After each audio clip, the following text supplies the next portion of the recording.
muggy day. Sky's gloomy, air's all wet. Oh, man. At least let me finish my sentence. Ugh. Ugh. Cold, cold, cold. Oh.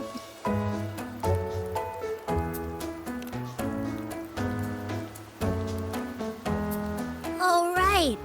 I'm famished. We barely had a bite sprinting all the way here from Ragoona.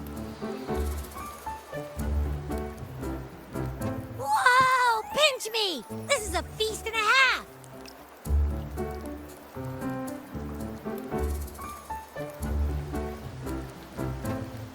Hey, Rover. So, we did bring enough money, right? I mean, we kind of rushed out without grabbing anything. Oh, that? Don't worry. Money's not an issue. Augusta made sure we're covered. All our food and lodging here in Septimont is billed straight to the F4's palace. But I think the owner might have overdone it a little. Ha! Better get used to it. You're the champ of the Great Aegon. And you know me. If food's on offer, I'll be a scoffer. Yeah, no leftovers, guaranteed.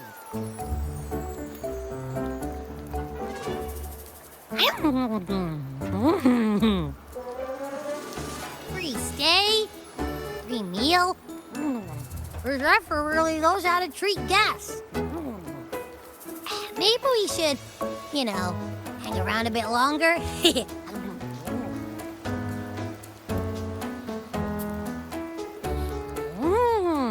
This smells amazing!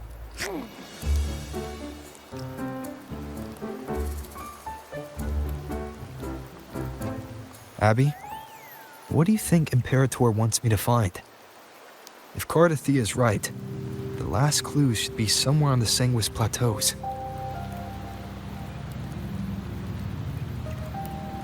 We're so close to the finish line, just one step away. But our pace is slowed. Relax. We're already back in Septimont. What's the rush? I remember Lupa said there's this weird blight cloud hanging over the Sanguis Plateaus.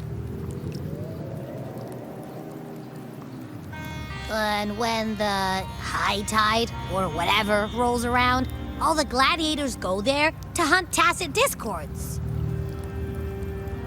Wait, is the high tide coming up soon? The Aphra's invite did say something about a big hunt. Huh, that reminds me. Aren't we supposed to meet her today? A messenger came this morning. Augusta is dealing with an emergency, so our meeting's postponed. It looks like it'll be a while. An unexpected change. It's throwing everything off course. I don't like the feel of it. And why me for this hunt? If it's about the Great Aegon, the messenger said none of the other gladiators were invited.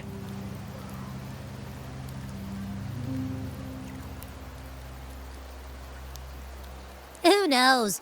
Maybe she just wants to test her strength against you. Typical Septimontian, right? You think so? I've only met her a few times, but I doubt she acts on such simple impulses. And as the F4, is she really in a position to do whatever she wants? Guessed from afar, you possess eyes as clear as crystal. But what troubles you so that eyes once bright as the highland sky now darken with rolling clouds?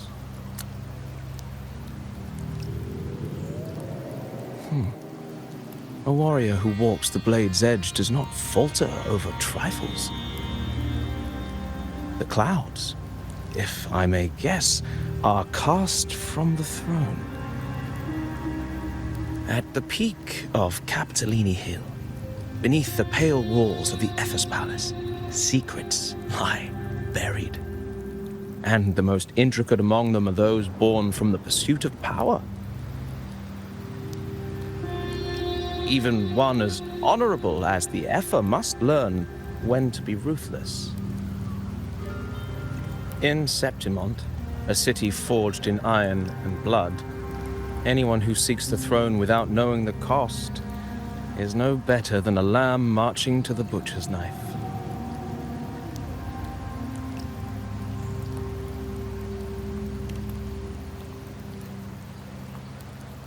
I am Nestor, a traveling poet.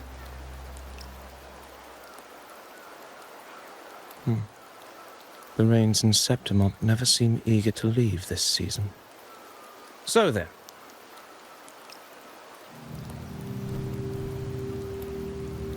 If you are curious about the Epher, then allow me to say that nothing would honor me more than to offer even a modest service to the champion of the great Aegon. Wait, how do you know he's the champion? And all that stuff about the F-word, too. Huh?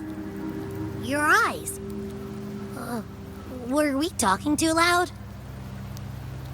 To see and to hear are but two of the many ways to perceive.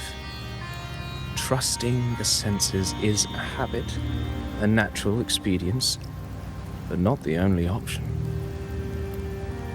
Truth be told, I've been gathering inspiration for my next epic, and its protagonist is none other than Augusta, the Epher of Septimont. That's why I speak of her with some familiarity. I have a feeling your tale with her will soon be written.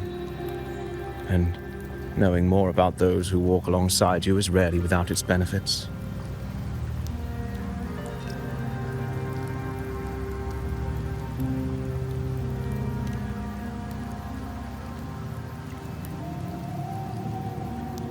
Augusta, a girl of humble birth, a resonator of modest talent, a commoner without noble patronage, and yet, from the den of wolves that is Septimont City, she rose and eventually claimed her place. Just like the burning sun was once a cloud of dust.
Fail enough times, and you might eventually succeed. Should we call it resilience? Or mere stubbornness? Or perhaps, for a girl who has lost everything, there was never a second option. She had no one to trust but herself, and naught but a blade to hold. And yet, as the first stanza of an epic, This is nothing extraordinary. Since the lament, across the scorched lands of Solaris, I've heard this story repeat itself, again and again. Greatness. Yes, our era has certainly seen it. But true greatness is never found on the first page of a story. Courage, glory, and honor. Such immortal virtues have been etched in tablet and stone. They are never forged overnight. Light as a thread, elusive as the wind, they weave themselves into every twist of fate, tangling with every insignificant choice we make. I don't know. It's just unbelievable. The Augusta he's talking about, and the F-word we saw in the arena. No way they're the same person. A girl far from home, arriving in the city upon Capitolini Hill in pursuit of strength. No title, no status, no wealth. I doubt anyone at the time could have imagined her rising to where she is now. Do you mean Kato? Do you believe Kato handed her that final victory on purpose, and that his scathing words were a test of her resolve? Then Kato must have been an idealist to place his faith in a girl with nothing to her name. Now, why don't we keep this question in mind and see where the story leads us?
merely the rough shape of a short epic. This is all I can offer about the F4.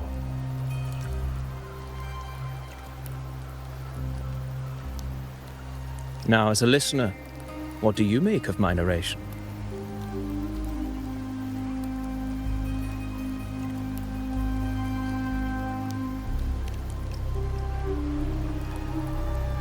Unembellished opinion.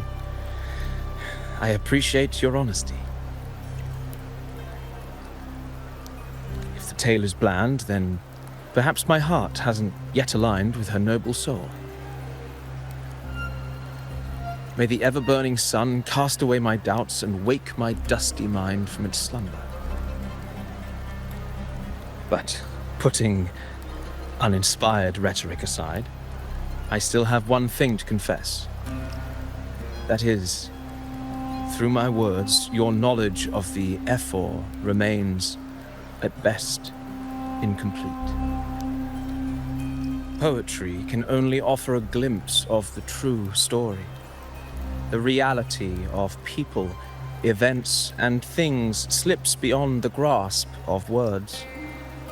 I do not belong in the pages of the epic, so I remain confined to the observer's gaze.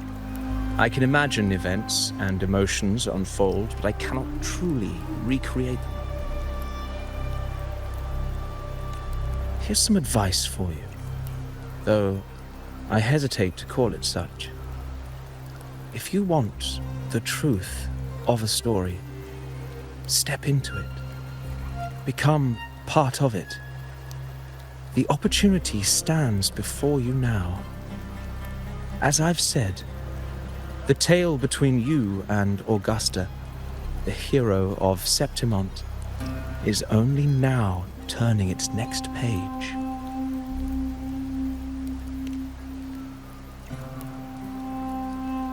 It's not difficult to see. Fate flows like the stars, tracing their course. Your destination is written in the steps you take.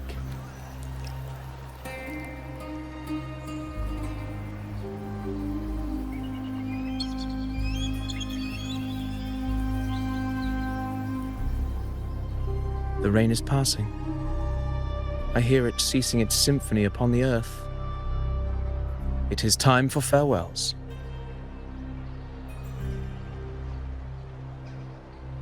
Before I leave, may I ask you one last question?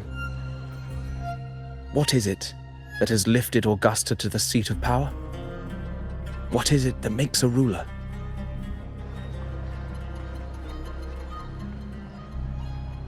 Well, I'd say strength.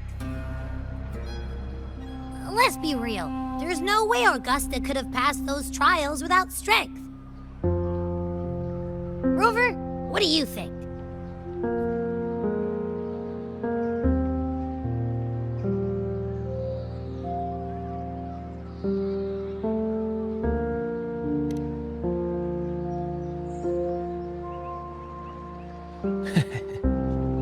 You needn't rush to answer now. Keep it in mind as you continue your journey. When the final chapter is written, the answer will reveal itself.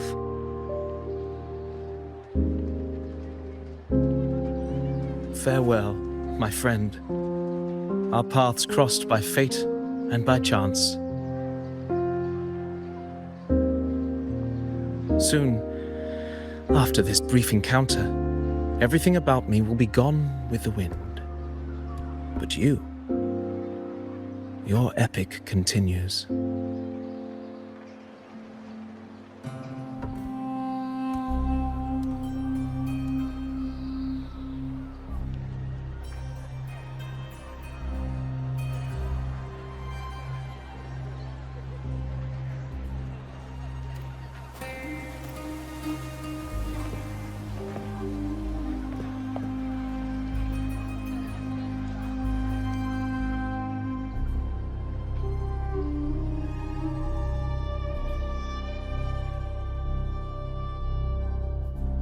Your Excellency, you have indulged her too much. As the priestess, you know is far too unruly in both action and word. It's a disgrace to her title. Indeed. She entered the palace unannounced, uninvited, and with no decorum. A blatant affront to the authority of the palace. Same as always. Senators, all she crossed was a doorway. One too insignificant to carry the weight of our authority, or defend anyone's fragile pride. Let us not forget, it is not the walls of Capitolini Hill that command fear. It is my will, my sword, and our relentless conquest. I know your fear. You fear a priestess's voice drowning yours, and a rebel challenging the Senate's rules. But listen well. Power does not bow to sycophants, cowering behind their traditions. If you seek power, then step from the shadows. Face me, and prove yourself worthy.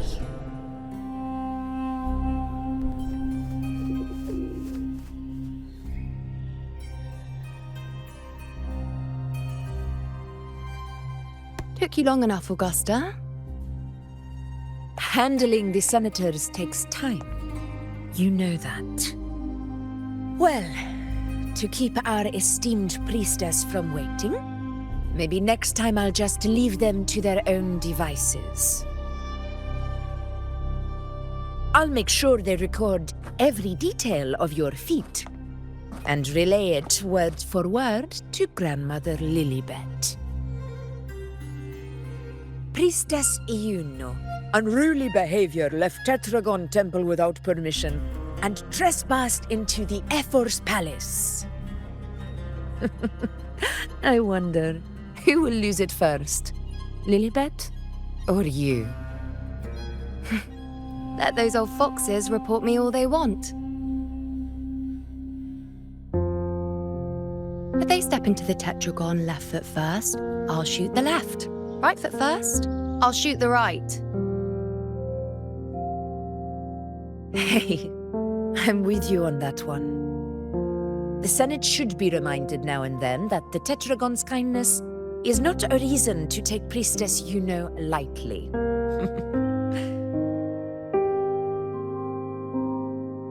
Why didn't you wait there? I had everything handled. We depart for the hunting ground tonight. If anything changed, you could have reached me by my terminal. You didn't need to come all the way here. I want you free of duty until that day arrives. You're overthinking it, Augusta. I'm here to see that person. Grandmother Lilibet said his fate is one of unknowable void. Sounds intriguing enough to make time for.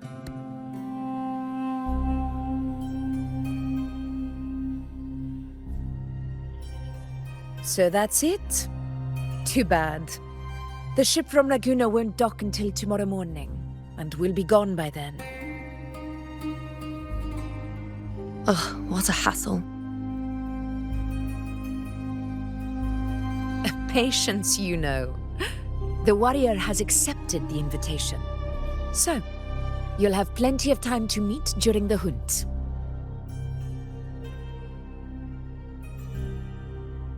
Is there something else you want to say? I read Grandma Lilibet's book of prophecies. The hunt and our plan, neither end well. Are you sure we should go through with this? Risk does not trouble me. Peril simply requires greater strength. But really, when did you start caring about the temple's traditions?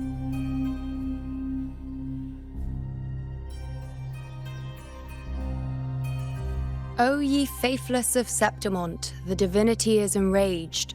Should your ruler defy their will again, doom shall be your fate.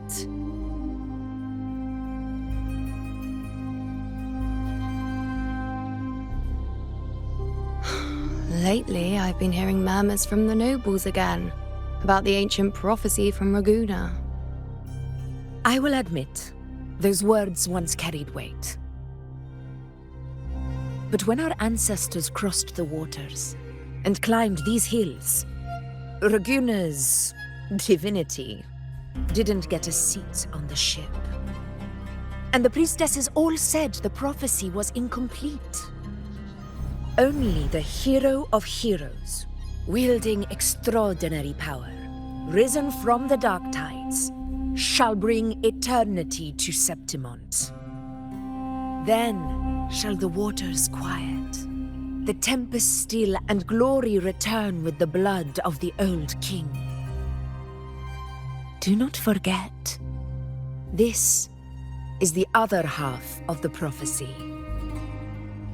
Fabius, Attilius, Valeria, one after another, these heroes have saved Septimont from the brink of ruin.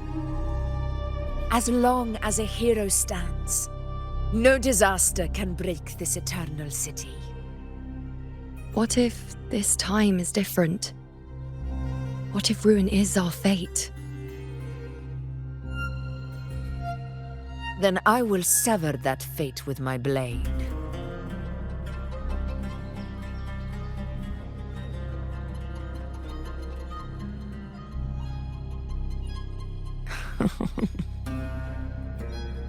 What's so amusing? So, the fearless priestess Iuno can be frightened after all. But it's fine. If you're afraid, don't push yourself. I can handle this alone.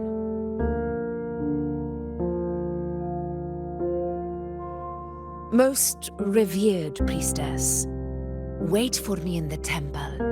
I shall return victorious. Frightened. Me? If anything, it's you, trying to shut me out and face it alone. Fine. Go ahead. You'll come back to me sooner or later. That I can't deny. I knew it. So you do need me for this hunt. Thank you. You know.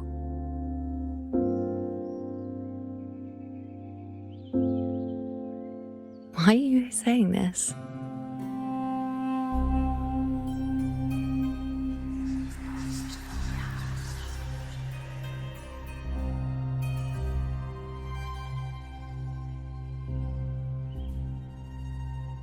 The storm is coming.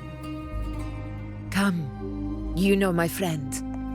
The best way to greet a storm is to walk straight into it.